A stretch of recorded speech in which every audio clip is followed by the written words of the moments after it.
ప్రస్తుతానికి ఏం సినిమాలు చేస్తున్నారు సార్?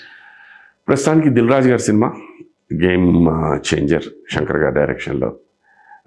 దిల్ రాజు గారిదే ఐ థింక్ మోస్ట్ ప్రాబ్లీ నిన్నే కన్ఫర్మ్ చేశారు ఇంకో కొత్త సినిమా వాళ్ళ కంపెనీలో.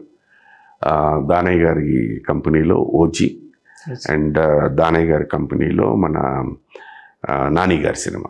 సూపర్. శనివారం అది దాంట్లో చాలా రోజు ఫస్ట్ టైం కాదు, చాలా రోజుల తర్వాత మళ్ళీ ఒక పోలీస్ వేషం చేస్తున్నాను దాంట్లో అని. ఇవి పవన్ కళ్యాణ్ గారితో కాంబినేషన్ సీన్స్ ఉన్నాయి.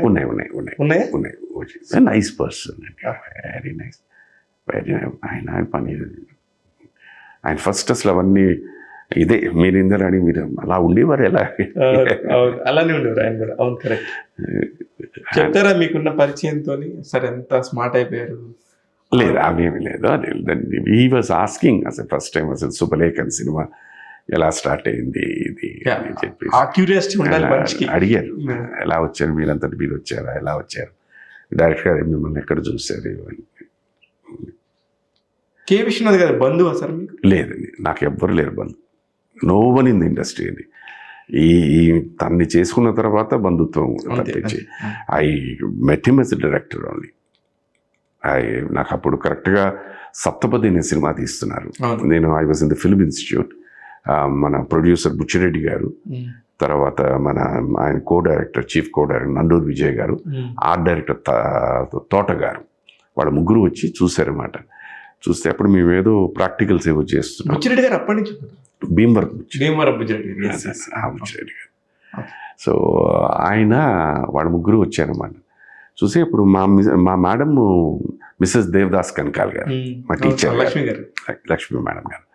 సో మేడంని అడిగితే అబ్బాయి ఎవరు అంటే తెలుగు అబ్బాయి ఇలా వచ్చాడు. ఒకసారి వచ్చి డైరెక్టర్ గారిని కలవమన్నారు. I went and met him.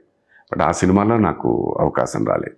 అది అయిపోయి తీసిన నెక్స్ట్ సినిమాకి మళ్ళీ కవర్ పంపించాను అనమాట. మీ లక్ష్మీ మేడం వాళ్ళ మనవడు కొడుకు హీరోగా వచ్చాడు. తెలుసండి మీకు? ఐడియా తెలుసు. సుమగారు అబ్బాయి తెలుసు. ఎప్పుడైనా మీరు కనబడిస్తే మాట్లాడతారా? లేరండి. రాజీవ్ గారితో గేమ్ చేంజర్తో కూడా చేశారు కదా, బట్ ఆ కాంబినేషన్ లేదు. వారి నాకు కామన్గా ఉన్న హ్యాబిట్ ఏంటంటే వారి పుట్టినరోజుకి, వారి పెళ్లి రోజుకి ఒక మెసేజ్ పెట్టడం, అప్పుడు ఇంటరాక్ట్ అవ్వడం. అక్కడి నుంచి ఆయన పాపం ప్రతి పండక్కి he sends me A message. That is our interact. కలిస్తే ఎస్, డెఫినెట్లీ. పక్క బాబాయ్తో చేస్తున్నారు, ఇంకో పక్క అబ్బాయితో చేస్తున్నారు. పవన్ కళ్యాణ్ గారు అండ్ రామ్ చరణ్ గారితో, ఈ చిరంజీవి గారితో సినిమా చేస్తున్నా. ఎప్పుడు చెప్పలేదు మరి, దొంగలాగా అలా దాచిపెట్టారు. అలాగా చిరంజీవి గారు వెరీ గుడ్. మెగా ఫ్యామిలీ అందరితో. ఇది మన ఏంది వశిష్ఠ గారు సినిమా. బట్ కాంబినేషన్ బికాస్ ఇది బిగినింగ్ లో ఎక్కడ వచ్చేసారు పెద్ద పెద్ద స్టార్స్ తోని కాంబినేషన్స్ అయిన తర్వాత కానీ ఉన్నామంటేనే ఎంతో మంది. మళ్ళీ అంటే చాలా రోజుల తర్వాత మళ్ళీ సార్తో మళ్ళీ వర్క్ చేయడం. ఎప్పుడు చేశారు సార్? ఫస్ట్ శుభలేఖ, మంత్రి గారి వేంకుడు, పులి, దాని తర్వాత మళ్ళీ ఇప్పుడేను. చాలా గ్యాప్ తర్వాత అసలు ఆయన హీరోగా చేసిన సినిమా ద్వారా వచ్చిన పేరే మీది. అవును. లేకపోతే సుధాకర్ ఇంటి సూరావజ్జల సుధాకర్, శుభలేఖ సుధాకర్. Fantastic sir. అంటే ఒక క్యారెక్టర్ నేమ్తోని మీ పేరు మారింది అంటే ఎంత ఇంపాక్ట్ ఉంటుంది. నేను యాక్చువల్గా డైరెక్టర్ గారిని కూడా అడిగానండి, పేరు మారుస్తారా సార్? ఎందుకు అన్నారు. లేదు సార్, ఆల్రెడీ ఆ సుధాకర్ గారు ఉన్నారు, ఈజ్ క్వైట్ పాపులర్ అండి, ఇది అతనిదే నీదే పో అన్నారు. విశ్వనాథ్ గారిలో భలే చమత్కారం ఉంటాడే. అతనే నీది సార్. ఇంతమంది డైరెక్టర్స్ని చూశారు కదా, ఎవరన్నా ఒక speciality definitely each one has a speciality. మనం డెఫినెట్గా మనం ఇది ఎక్స్ట్రాడినరీ ఇదేమి కాదు. ఇప్పుడు మా గురుగారు విశ్వనాథ్ గారు ఉన్నారు. మీరు ఆయన సినిమాలన్నీ చూస్తే మిడిల్ క్లాస్ ఫ్యామిలీ స్టోరీసే. కరెక్ట్. ఆ పద్ధతులు కానీ, ఆ బిహేవియర్ ప్యాటర్న్ కానీ, ఆ అట్మాస్ఫియర్ కానీ అలా ఉంటాయి. అండ్ మీరు ఏ పాత్ర అయినా చూడండి, ఊరికే నిలబడి మాట్లాడరు, ఏదో పని చేసుకుంటూ ఇటు చేసుకుంటూ ఏమైనా మధ్యలో ఏమైనా ఉంటే ఒకసారి అలా చూడండి. That is his style. వాటిలో ఆయనకి బాగా ఇష్టమైంది ఏంటంటే ఈ సంగీత కళలు బట్టి దాన్ని ఆయన ఇంబైబ్ చేసుకుని కథల్ని తయారు చేసుకుని, దట్ ఈస్ హౌ. నెక్స్ట్ ఇంకో గురువు గారు అని నేను ఎందుకంటానంటే, నా జీవితంలో శైలజ గారు రావడానికి ముఖ్య పాత్ర పోషించిన వ్యక్తి జంఛాల గారు. ఆయనలో చూడండి, చిన్న మామూలే, మనం రెగ్యులర్గా మాట్లాడుకునే డైలాగే, బట్ ఆ టైమింగ్లో చెప్తేనే పండుతుంది. ఆయనది కూడా మధ్యతరగతి కుటుంబాలకు సంబంధించిన కథ, but his dialogue, casual dialogue కూడా అలా చెప్తే అదంత స్పందన వస్తుంది. ఇది 2. వంశీ గారు, one of the most poetic director.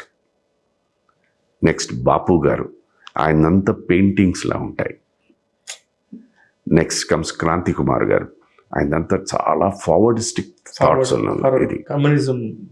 ఉన్న ఇది. నెక్స్ట్ సంగీతం శ్రీనివాసరావు గారు, one of the most technically అన్నీ తెలిసిన వ్యక్తి. Then you come down to Ram Gopal Varma గారు, తెలుగు సినిమాకు ఒక డిఫరెంట్ డైమెన్షన్ ఇచ్చేసిన వ్యక్తి. సాయి కిరణ్ గారు, మసూదా. ఎవరైనా ఫస్ట్ సినిమా చేస్తూ ఒక హారర్ సినిమా చేస్తారంటే నేను అడిగాను, లేదండి నాకు ఇది I want to do it, ఎందుకంటే ఇది ట్రై చేస్తారండి, దీన్ని ఎవరో అటెంప్ట్ చేయరు, I want to do it అని. లేకపోతే మహివి రాఘవ్ గారు, one of the most polished personality. ఈ మన వివేక్ ఆత్రేయ గారు ఇప్పుడు చేస్తున్నది. అలాగే ఓజీ డైరెక్టర్ గారు, ఈయన మన వశిష్ఠ గారు, బ్రిలియంట్. శంకర్ గారు ఇంకా అడగక్కర్లేదు. అదే అంటే ఎంత అదృష్టం. సో ఇది ఇప్పుడు మీరు వీళ్ళందరినీ మనం ఒకే ప్లాట్ఫామ్ మీద పెట్టి చూసామనుకోండి, మీరు మనమే చేయం. వీళ్ళు ఎలాగంటే, ఈ 2 చేతులు ఉన్నాయి, 10 వేళ్ళు ఉన్నాయండి. ఈ 10 వేళ్ళు ఏది గొప్ప వేలు అని మనం చెప్పలేము. 10 వేళ్ళు గొప్పే. ఒకటి లేకపోయినా ఒకదానికి విలువ ఉండదు. ఒక్కొక్కరు ఒక్కొక్క ఫార్మాట్ పట్టుకున్నారు. సినిమాకి కావాల్సిన